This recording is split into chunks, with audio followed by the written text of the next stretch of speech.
Today, I want to share something from the life of Samuel, and it's taken from the text in 1 Samuel chapter 12, starting from verse 1.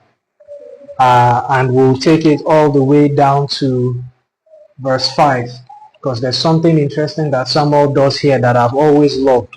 Ever since the first time I saw it, I read it years ago.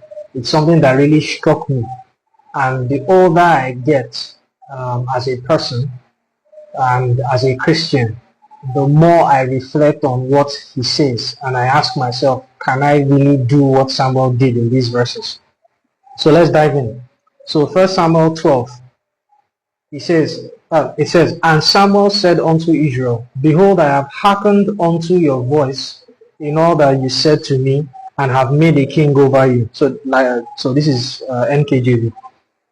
And now, behold, the king walketh before you, and I am old and grey-headed. And behold, my sons are with you, and I have walked before you from my childhood unto this day. Behold, here I am, witness against me before the Lord, and before his anointed. Whose ox have I taken?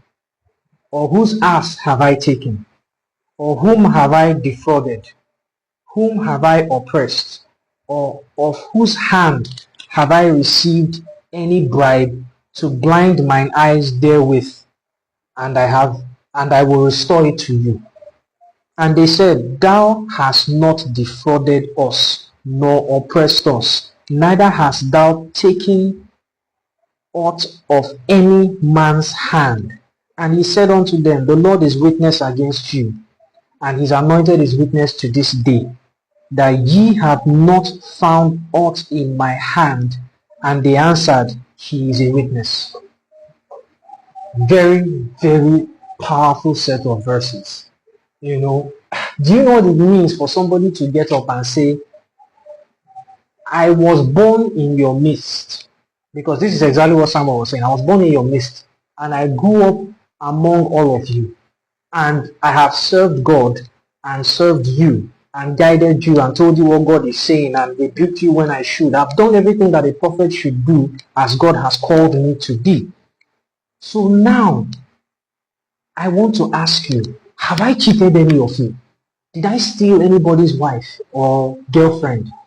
Did I take a bribe so that I will not give the right judgment over an issue?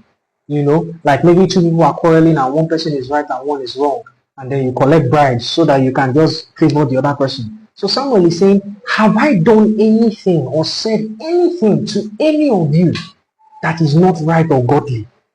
And of course, they answered in the negative and said, no, you have not. You have done right before God and before us. That is awesome. That is somebody's testimony about his life. And we'll say the usual, but nobody is perfect. He must have failed in one way or the other. Sure. I get all that. But you get what the text is saying.